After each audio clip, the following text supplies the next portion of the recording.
6:46, we'll call the Master Plan Implementation Committee. We don't have a quorum, so we'll bypass items 1, 2, 3, and move down to new business. Section A, next half of economic development review.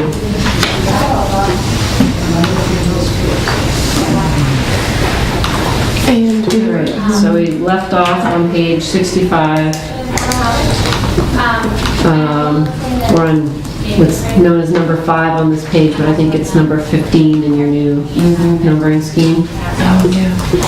Okay, so this strategy says to improve tax and other financial incentives such as tax increment financing for small locally owned businesses. Okay, so tax increment financing is a tool that's used in communities with businesses that before they put any new redevelopment into their building, they can designate it as a TIF district, and that means that the taxes on that property incrementally over time are increased to the full taxing value. So it's to give a homeowner or a landowner a break so that they can put that money into putting new value into their property. And the more value that goes into the property, the higher it can be taxed. So in order for us to do this, we need to be part of a Holyoke regional economic target area, which up to recently we were part of.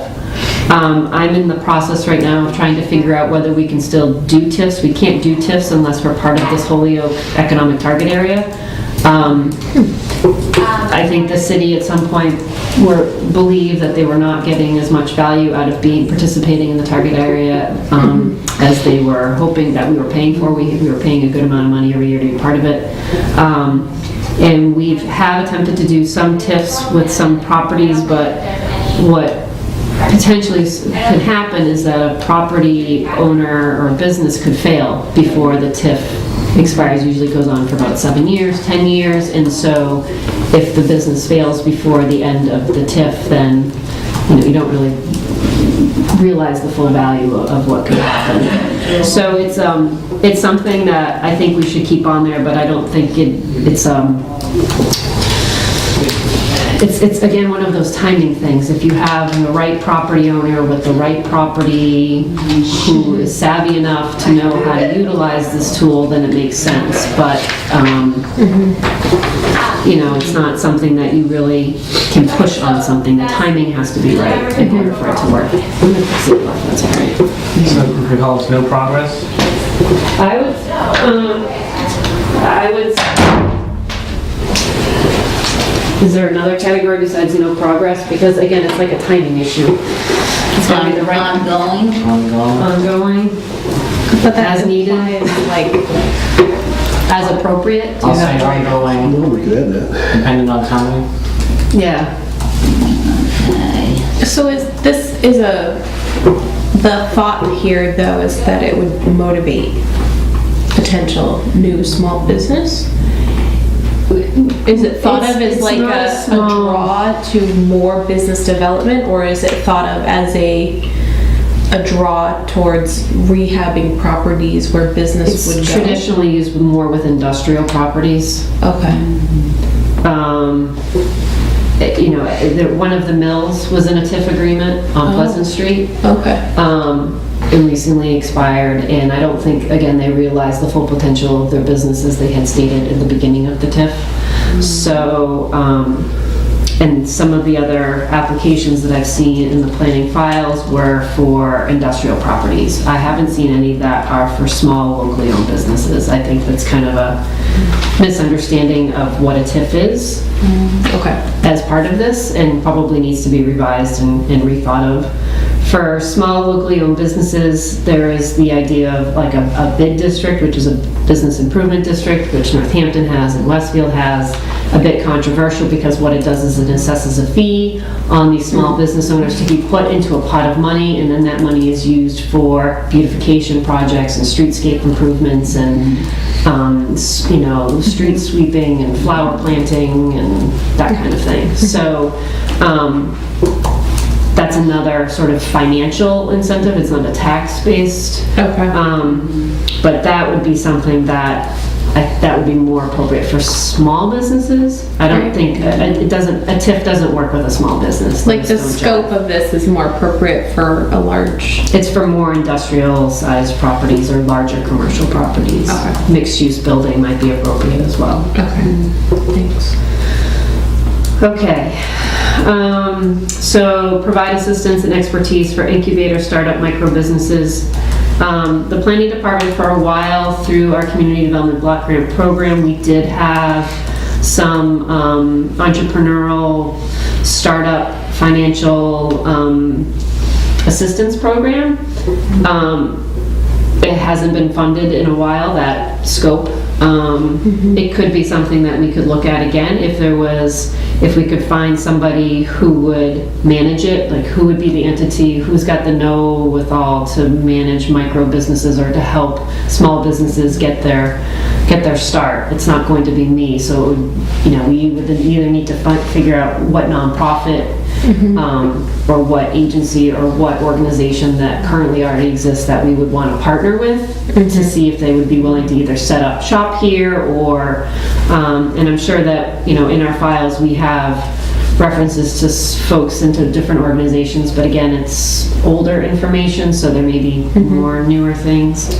I know, for instance, that Stick down in Springfield, they have a whole entrepreneur program that helps people come in with business plans, and they help assist them.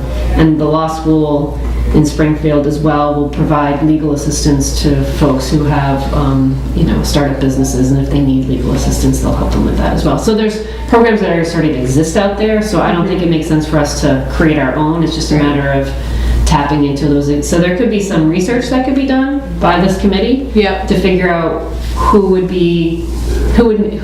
make sense to create a partnership with for Easthampton to assist this.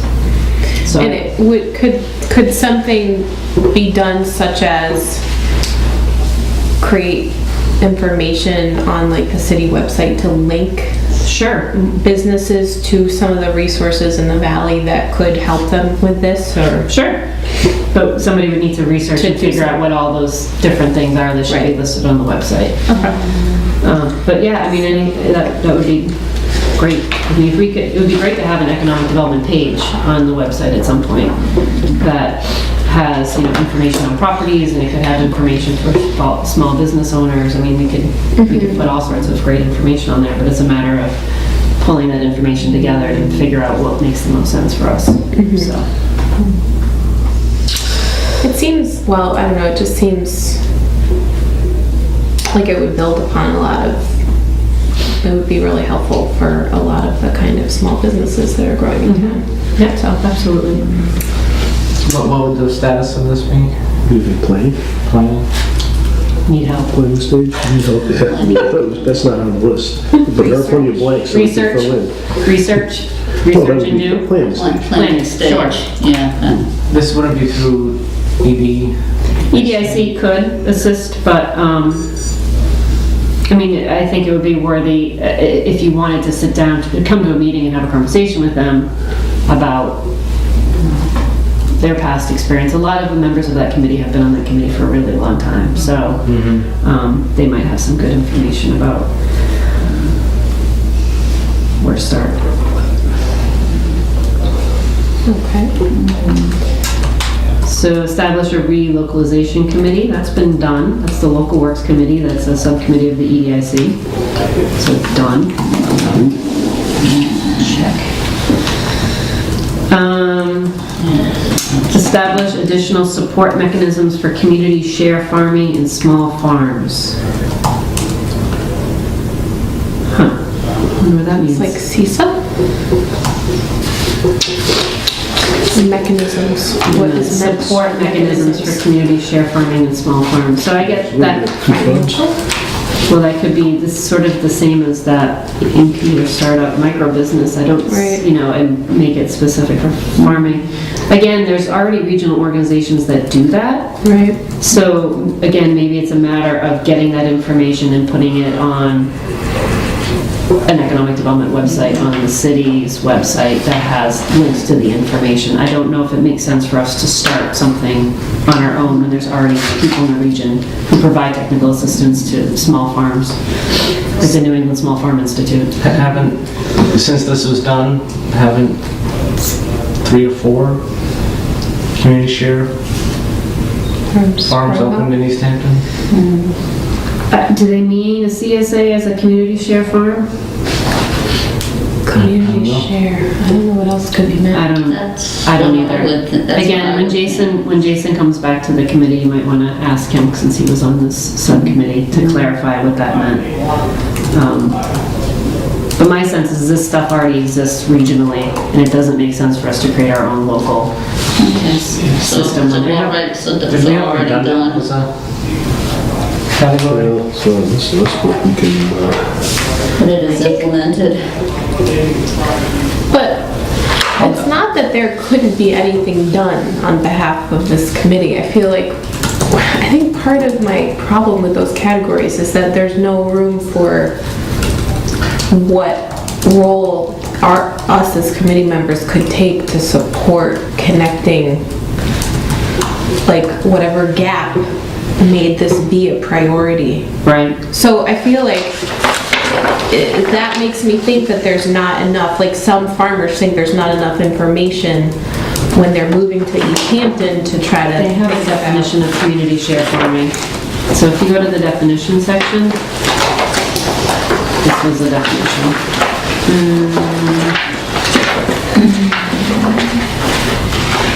Yeah, a concept for sustainable agriculture. Involving purchase of food directly from a farm and collection of by shareholders. Yeah, we have. So it's a so CSA. So they're CSAs. so it's done. I'm just gonna write it currently exists on a regional basis. Yeah, I would. C7. Yep. And what's the other thing you said? I didn't know about The New England Small Farm Institute. I mean, we've got how many the, farms are there now? in town, it's a good question. We should probably, 4? probably more than that. We should probably do a farm inventory at some point. Right, and what capacity is there to have? I mean, maybe that's where you want to start with this, to see what need there is at this point anyways. And that's under the Agricultural Commission. I mean, that's their function, is the Ag Commission is they're supposed to provide support to the farmers in the community and advocate on behalf of the farmers. So, Maybe it's, maybe it's a matter of checking in with them. yeah. Does that one not work? How about pencil? Yes, oh, pencil is fabulous, sorry. I'm like trying to write stuff down. Okay, great, thank you. Hey, this one doesn't work. So maybe that's the first step for the committee, is to check in with the Ag Commission Yeah. on this. Okay, so the next one with the expand and enhance city-supported events such as farmers markets and artisan festivals. I think that's ongoing, done and ongoing. Yeah. Farmers market's going to be starting up again here at the municipal lot in a couple of weeks. And in terms of artisan festivals, I mean, we've had the Bear Fest twice. ECA Plus is always looking to do public art projects, so Well, you get the... that's sort of an art ongoing walks thing. and- You got the art walks and the... Right, the art walks, exactly. Yeah. Yep. Let's see, establish community gardens in multiple locations. Well, we have one set of community gardens that's been established since this plan was written. Is that on Park Hill? That's the one in Park Hill. I think it would be great to have one in a downtown location somewhere, but that's kind of a ongoing, we gotta find a parcel, we gotta find the right landowner. Again, it's a timing thing, the stars have to sort of align to make it happen, but it's worth keeping, I guess, on the radar screen, that if there is a property that comes up that seems like it would be amenable to community gardens in the downtown area. For folks that have a hard time getting to Park Hill, don't have a car, Yep. that kind of thing. So that would really be partially completed? That's a... Ongoing. Well, I mean, if there was no there's gardens at the time. and then now there is one, so I feel like, And partially implemented, is that what you're saying? or yeah, partially implemented. Yeah, because still you're looking for more, right? Trying to think where we downtown would actually have any open space. Okay, establish collaborative efforts among the artists and business communities, schools, and local government to increase economic opportunities for artists. I think that this is ongoing, done, you know, it's not, it will never be completed. Yes. But it is something that is happening and moving forward and will continue to happen and move forward with ECA. So. Provide incentives for businesses involved in the production of sustainable technologies such as photovoltaic panels or biodiesel production. Well, I don't know about the incentives, but we do have PV panels on the old landfill now, and we've got an anaerobic digestion feasibility study that's moving forward. So, you know, maybe as part of those we'll look at incentives, but you know, I think Some progress. sure. Okay. Anybody that need to talk with about that? That's also something that the Energy Committee would probably be looking at That would be great if we had one. if we had one. I asked the mayor, by the way, there are only 2 applications that have come in so far. So. Okay, permit flexible use in mixed-use space specifically targeting the creative arts, businesses, nonprofits, and other collaborations. We do permit mixed-use space already.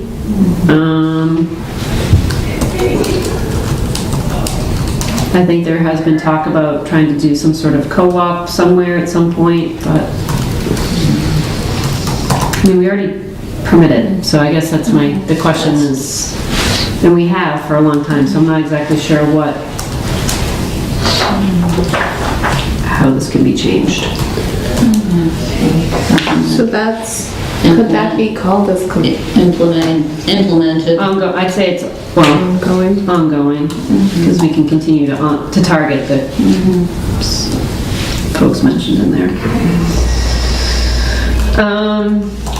So under the guidance of the Design Review Board, establish architectural and site design standards for new non-residential projects.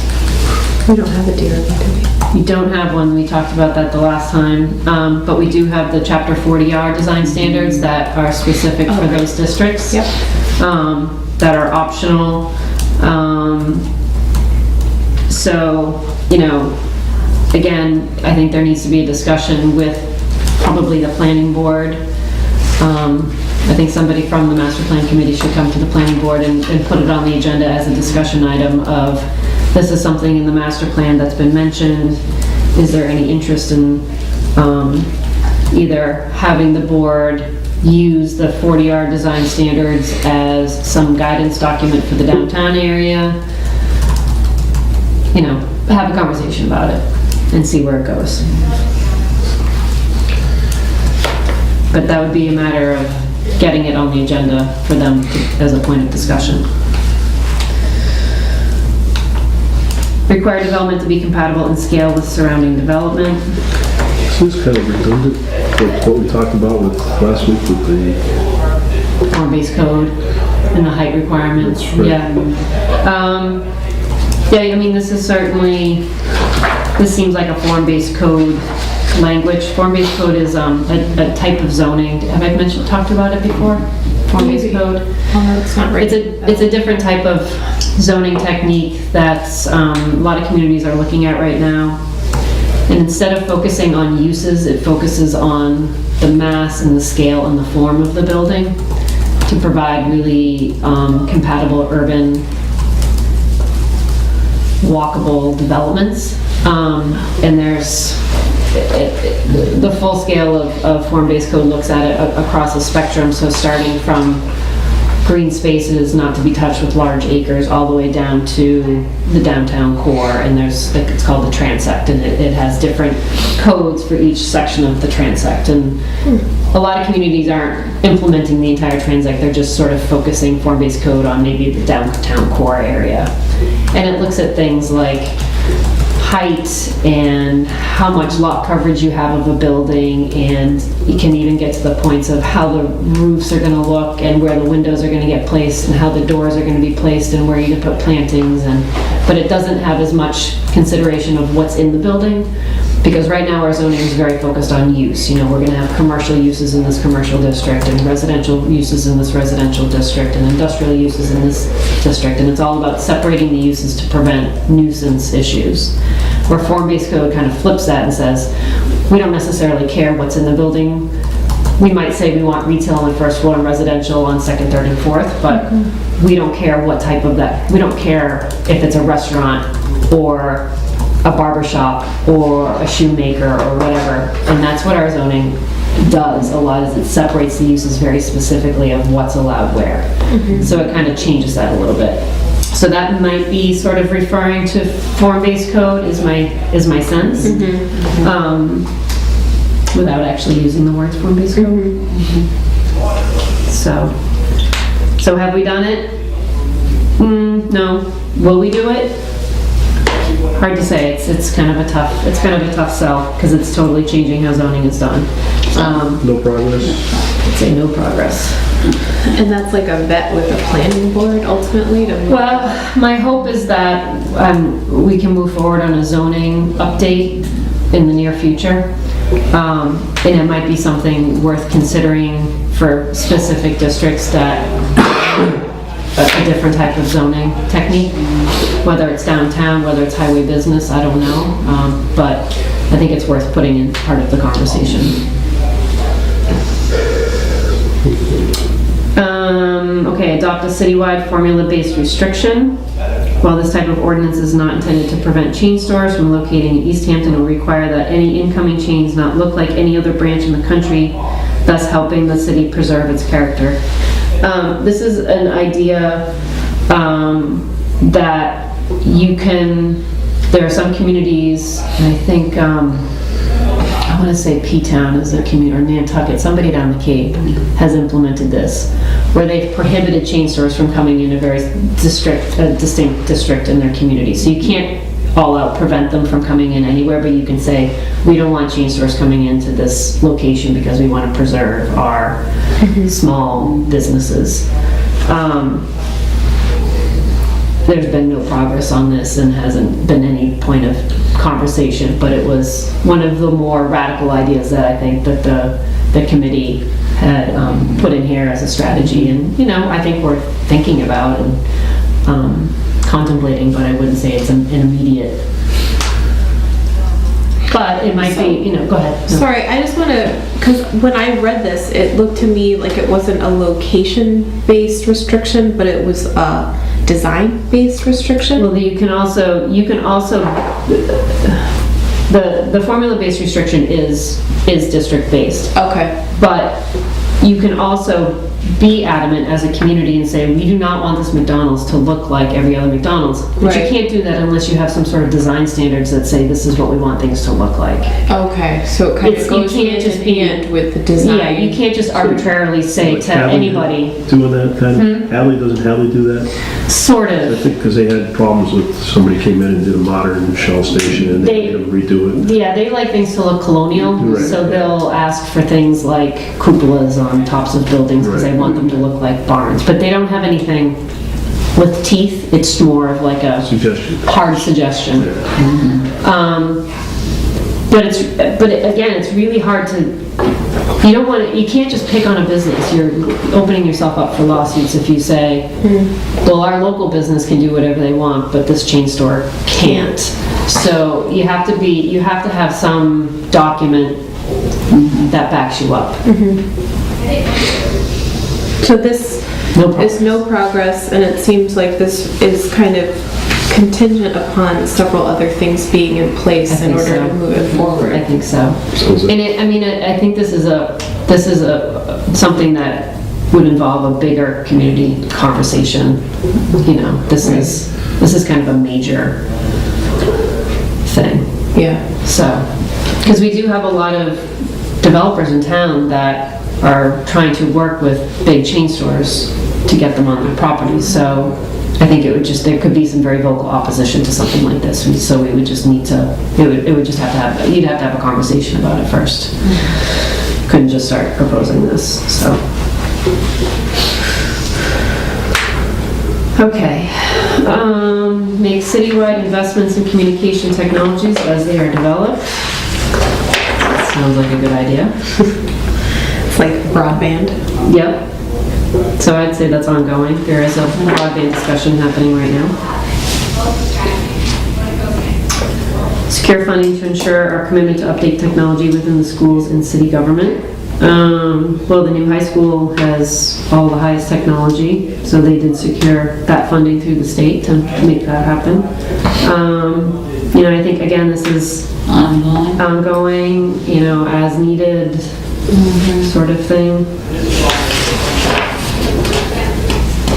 And both of these seem to be similar to me in the sense that other factors are like contingent upon us being able to exert any influence on. Right, there would need to be Supporting some that. funding source available that would allow the city to apply for grants to upgrade their technology. I mean, the police and fire often are able to upgrade technology because they get grants to support the public safety, because they need to have the most up-to-date technology. So they tend to have more up-to-date than maybe us here in the municipal building, who doesn't need maybe as high of a level of technology. You know, I think it's, you have to think about it, what's appropriate. You don't want to be wasting money on technology when you don't necessarily need it, so. Who needs technology? And that's it. That's the chapter. That's the wrap. Nice. So what's your next chapter? Open space. May I suggest that you hold off on open space and recreation? Because we're in the middle of updating our open space plan. And we'll have a visioning workshop. I don't remember when it is now. May 29th or something, I think, May 29th. To talk about, and we'll be releasing a survey next week on open space and recreation priorities for residents to take, so you might want to hold off on these chapters until that information comes in. So then cultural resources would be next.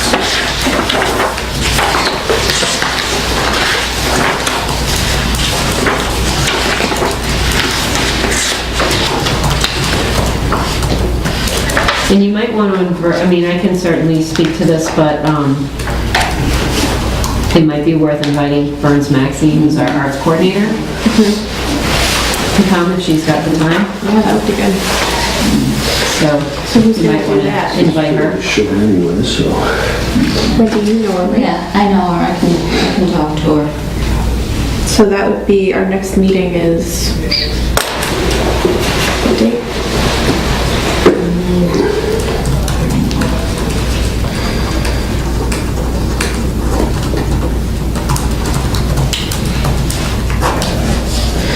Okay, it looks like our 2 weeks from now is May 2nd. Okay. So Talk to Vern. action item, ooh, is that something we have to vote on? No. I can just invite her. He's here. Absolutely. Okay. She's technically in the planning department, so. Does she have an office space here? Not here. She has up in the old town hall in the ECA Plus gallery. That's where her office is. So May 2nd meeting. And discuss cultural or go through how many strategies are in that chapter. 20. 20, so maybe we'll be able to get through all of them. And if she can't come, Denise Riggs might be a good person to invite. She actually sat on the committee. She's the co-chair of the ECA Plus. She's been involved in the cultural arts scene for a really long time in the city. So if Burns can't, maybe I can ask Denise if she can come.